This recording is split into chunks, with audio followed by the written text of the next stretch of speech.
সালামুন আলাইকুম। অনেকেই আমার বিষয়ে একটা ভুল বুঝতে পারেন যে আমি হাদিস অস্বীকারী কিনা, হাদিস অস্বীকার করি কিনা, হাদিস মানি কিনা। যেহেতু আমি প্রায় সময় বিভিন্ন হাদিসের সমালোচনা করি, যে হাদিসগুলা আল্লাহর আয়াতের সাথে অসামঞ্জস্যপূর্ণ। দেখেন, একজন মুসলমানের, একজন মুমিনের কোনো ক্ষমতা আছে হাদিস অস্বীকার করার?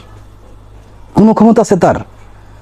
একজন মুসলমান যদি হাদিসকে অস্বীকার করে, আল্লাহর প্রিয় নবীর কথা এবং কাজ যদি সে অস্বীকার করে, তাহলে তার ঈমান থাকবে না। হাদিস পালন করাটা ফরজ। আল্লাহ তাআলা কোরআনের আয়াত দিয়েছেন এই ব্যাপারে, এবং উনি বলছেন যে সে কিছুই বলে না তার ইচ্ছা মতো, সে যা বলে তা কেবল ওহী। মহানবী সাল্লাল্লাহু আলাইহি সাল্লাম যা বলতেন সেগুলো ওহী। তিনি তার মন মর্জি কোনো কথা বলতেন না, তিনি বেশিরভাগ সময় চুপ থাকতেন, এবং তিনি তখনই কথা বলতেন বেশিরভাগ ক্ষেত্রে যখনই ওহী আসতো তার কাছে। তাহলে মহানবী সাল্লাল্লাহু আলাইহি সাল্লামের কথা এবং কাজের অনুমোদন যে হাদিস, সেগুলা মানা আমাদের জন্য ফরজ। আর কোনো মুসলমানের বাবার ক্ষমতা নাই সে হাদিসকে অস্বীকার করে। তাহলে আমরা বা আমি যে সমস্ত হাদিস নিয়ে সমালোচনা করি, বলার চেষ্টা করি যেগুলা নবী মুহাম্মদ সাল্লাল্লাহু আলাইহি সাল্লামের মুখের বাণী না, সেগুলা কেন করি? হাদিস যদি আপনি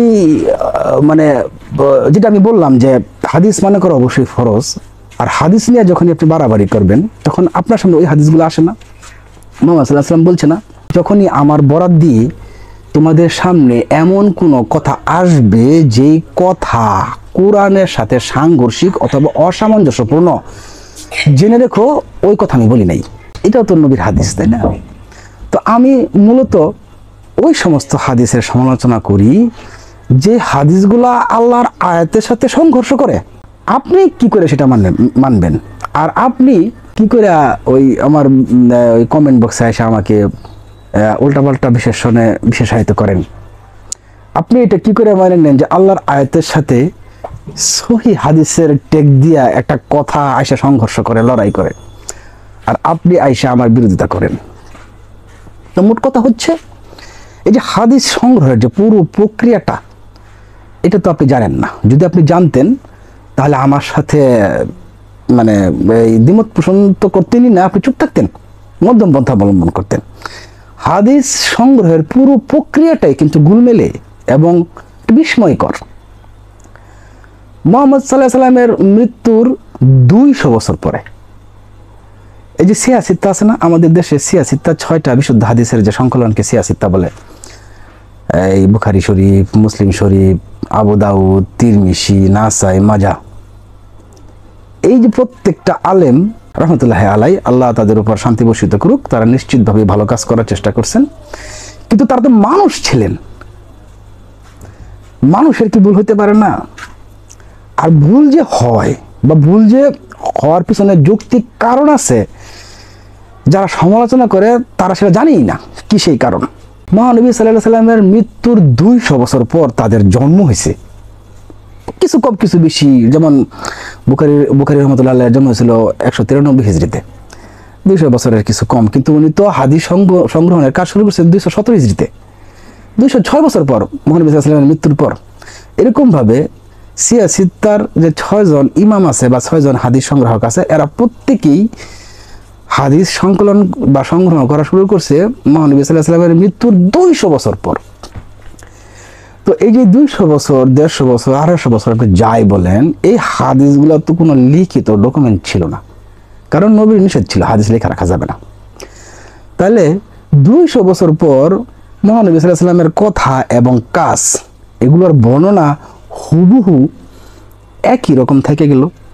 হইতে পারে, কিন্তু শত শত কথার ভিড়ে 2-1টা কথা কি অন্যরকম ভাবে মহানবী সাল্লাল্লাহু আলাইহি সাল্লামের বরাত দিয়ে ঢুকতে পারে না? যেমন আল্লাহ তাআলা বলতেছেন, অবশ্যই ঢুকতে পারে, এবং এর পিছনে যৌক্তিক কারণ আছে। যেমন আল্লাহ তাআলা বলতেছেন নবীকে উদ্দেশ্য করে যে, হে নবী, আপনার চারপাশে অনেক মুনাফিক আছে, আপনি জানেন না, আমি জানি। পরিষ্কার। তাহলে নবী সাল্লাল্লাহু আলাইহি সাল্লামের চারপাশে কারা থাকতো?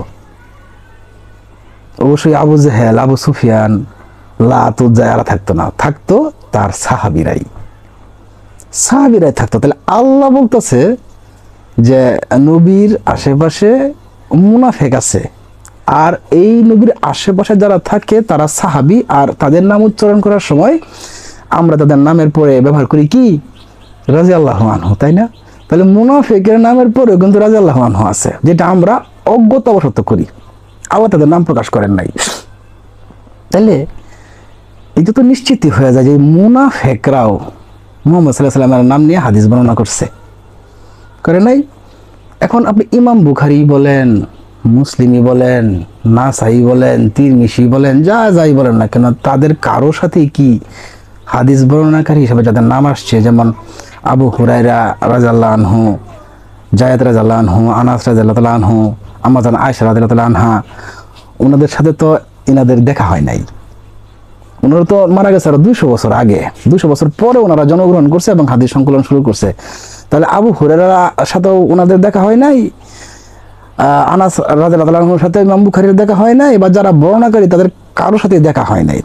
তাহলে এটা তো নিশ্চিতভাবে বোঝা যাচ্ছে যেহেতু রেফারেন্সকারীদের সাথে তাদের দেখা হয় নাই, তাহলে তারা তাদের রেফারেন্স দিয়ে এই হাদিসগুলো এমন কারোর কাছ থেকে শুনছে যেটা বংশ পরম্পরায় 200 বছরে তো মোটামুটি ভাবে 2-3টা প্রজন্ম পার হয়ে যায়। এই প্রজন্ম পরম্পরায় লোকের মুখে মুখে মুখে মুখে মুখে মুখে এই কথাগুলো আসছে, এবং এই কথাগুলো শতভাগ অবিকৃত আছে, এটা মানে ভাবা বা চিন্তা করা কিন্তু জ্ঞানের সীমাবদ্ধতা। তবে হ্যাঁ, মুহাম্মদ সাল্লাল্লাহু আলাইহি ওয়াসাল্লামের বাণী, কথা, কাজ অবশ্যই বড় একটা সংখ্যায় অবিকৃত থাকতে পারে, কিন্তু সেখানে বিকৃত ভাবে উপস্থাপন করা কথা তো প্রবেশ করতে পারে, এটাই স্বাভাবিক। তো মোট কথা হচ্ছে হাদিস সংকলন করা নিষিদ্ধ ছিল। মুহাম্মদ সাল্লাল্লাহু আলাইহি ওয়াসাল্লামের জীবনে হাদিস সংকলন হয় নাই, খোলাফায়ে রাশিদিন 4 জন খলিফারাও হাদিস লিপিবদ্ধ করেন নাই, সাহাবীদের কেউ হাদিস লিপিবদ্ধ করেন নাই, তাবিঈনরাও কেউ হাদিস লিপিবদ্ধ করে নাই। 200 বছর পর কিছু মানুষ হাদিস লিপিবদ্ধ করলো এবং তারা দাবি করলো তাদের লিপিবদ্ধ হওয়া গ্রন্থগুলো শতভাগ সহিহ। কিন্তু যখন আমরা দেখায় দিই যে দেখো এই হাদিস আমার রবের প্রেরিত আয়াতের সাথে সংঘর্ষ করে, অসামঞ্জস্যতাপূর্ণ, দেখো চোখে আঙ্গুল দেওয়া দেখায় দিই, তবুও কিছু সংখ্যক মানুষ এটা মাইনে নিতে তাদের কষ্ট হয়। তার কারণ বংশ পরম্পরায় তারা যেটা শুনে আসছে, যেটা মাইনে আসছে, সেটাকে ত্যাগ করে সত্য গ্রহণ করা সত্যিকার অর্থেই অনেক কঠিন কাজ। সেই কারণে তারা ওই ভিডিওর কমেন্ট বক্সে আইসা কাফের, মুরতাদ, ইহুদি খ্রিস্টানের দালাল, নানান ও মানে কি বলবো যে অশ্লীল ভাষা ব্যবহার করে। তো এটা হবেই, এটা হওয়ারই ছিল। তার কারণ আপনি পবিত্র কোরআন মাজিদ নাজিল হওয়ার 1500 বছর পরে আখিরি জামানায় কোরআন প্রচার করবেন, আর আপনার সামনে ঝামেলা আসবে না, আপনার পথে বাধা সৃষ্টি করবে না, এটা হইতেই পারে না, এটা হইতেই পারে না। কাজেই ওইটা হবেই। আর আমরা যারা আল্লাহর আয়াত প্রচার করি তারা নিশ্চিতভাবেই এগুলা মাইনা নিয়েই করি, আর দোয়া করি তাদের জন্য যারা এগুলা করে, আল্লাহ তাদেরকে সহিহ বুঝ দান করুক।